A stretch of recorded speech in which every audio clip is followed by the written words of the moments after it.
silver is primed and ready. Gold's already done this. Silver it's time to shine. And of course, with this media really picking up on trying to create the short squeeze, a news-based move it's just a surge of emotions. It's a surge of coverage, of media, of marketing, more or less. I don't see anything that moves on media to be a real move. It's just a fake kind of push.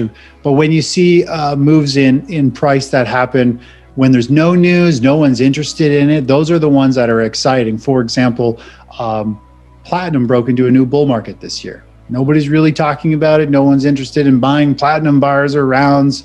I mean, that's pretty exciting. I mean, we saw gold break into a bull market in 2019, silver in 2020. Here in 2021, platinum is doing it. It's kind of like a sleeper bull market that people aren't paying attention to. I think it's really powerful. And then you look over at silver, and everyone's been talking about silver, and it had a big pop on news.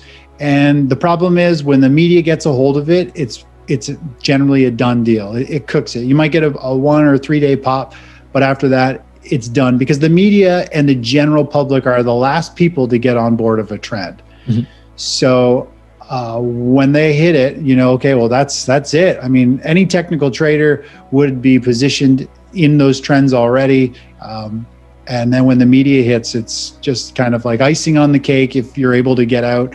But they're pop and drops is what they are. I mean, we've seen it across the board. Everyone gets sucked in on the big up days, the big gaps to the upside, and then they reverse and crash. And it actually hurts, it hurts all the small guys who are chasing it and getting in on that news at the worst possible time. And, the reality is the institutions are making a fortune shorting these things. And I mean, really, they were the perfect storms for them to re-enter shorts or add to their shorts if they didn't get squeezed out. And I mean, the big money is really tough to beat.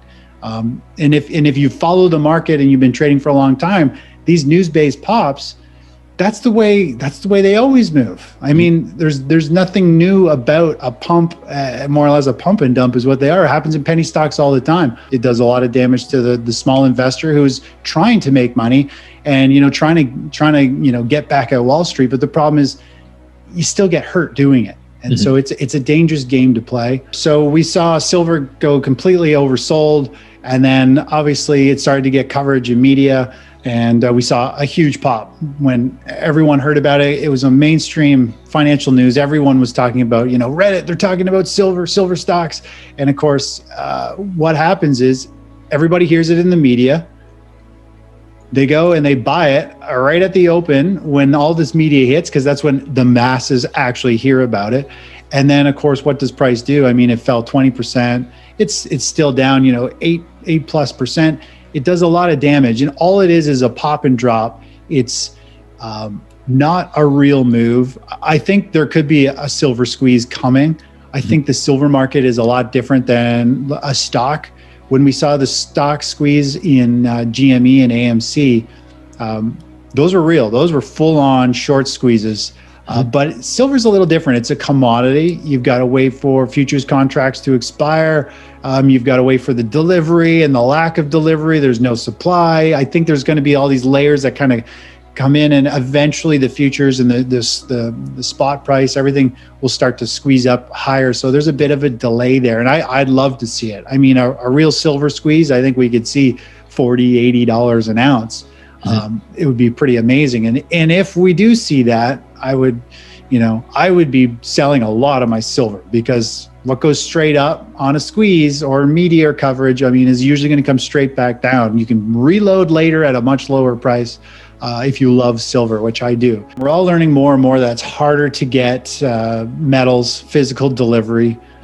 And now we've hit this new kind of phase where the mass public are piling into buying physical.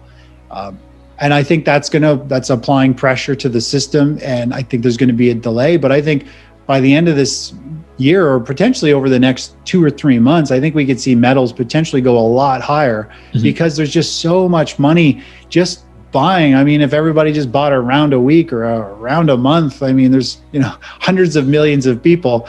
I mean, and that's kind of the whole movement, right? Is to get this silver squeeze and make it happen. And it could totally happen. I think it will happen. The question is just how soon. And just the fact that I think there's going to be so many people owning precious metals and wanting physical delivery, we're going to eventually just see the demand continue to pick up, and price is going to eventually follow suit. People are going to realize, get into silver now before it takes off, and that's going to create everybody to pile in and buy silver. So I think it'll be a bit of a rough ride when we look at metals, because if the stock market does go into a bit deeper of a correction this year, which every year there's always a 10 to 20% correction almost in the stock market. And if that happens, we're going to see metals most likely pull back with them, just like we always do. So I don't think they're going to be going in a straight line. Now, if we were to look at silver here, if we were to look at the short-term chart, just based on this really sharp drop, and then this based on this spike using Fibonacci extensions, we're still looking at roughly $24 on the short term for silver to the downside. So this is a sell-off, a bear flag, and then the second half of that sell-off. So if that happens and we get to 24, to me, that's a screaming buy. That is, we're at long-term support. We're through the noise of all this consolidation. We're at this pivot low. We're at this pivot low. And it's 100% measured move. To me, that would be, hey, this is an oversold level. If you are a precious metals, like physical accumulation kind of person, want to save it, this is the type of point you can buy it and relax. Now, if we zoom out to the big picture here, we're looking for silver to reach roughly $40. Silver, I'm excited about. I'd love to see this 40 hit. It could create that short squeeze that could spike it up to 80. That would be absolutely amazing. Lots of money to be made if that happens. And that could happen over the next 2.5 months. Generally, we see gold kind of move first, and we've seen that time and time again. Gold broke out in 2019, as I talked about, into a new bull market. Silver was a year later. And so when you hit a new bull market, the first pause or pullback can be bought. Now, the way gold moved here is it ran up. It's hard to see this, but this is a running correction, which is a really powerful move. It means there's so much money piling into it, it's actually not going to flag in the opposite direction. So we had this very strong move and rally, and then we got this first bull flag. And so the first pause or pullback in a bull market is one of the best opportunities to get into something. After that, the masses pile in and they drive the price up, and you let them do all the heavy lifting, right? So if we were to look at silver now,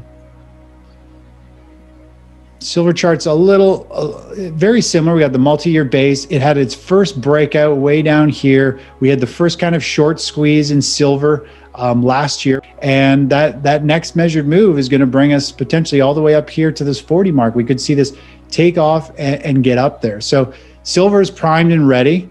Gold's already done this. Silver it's time to shine. And of course, with this media really picking up on trying to create this short squeeze, I think it's putting the odds more in our favor that it is going to happen. So I really like it.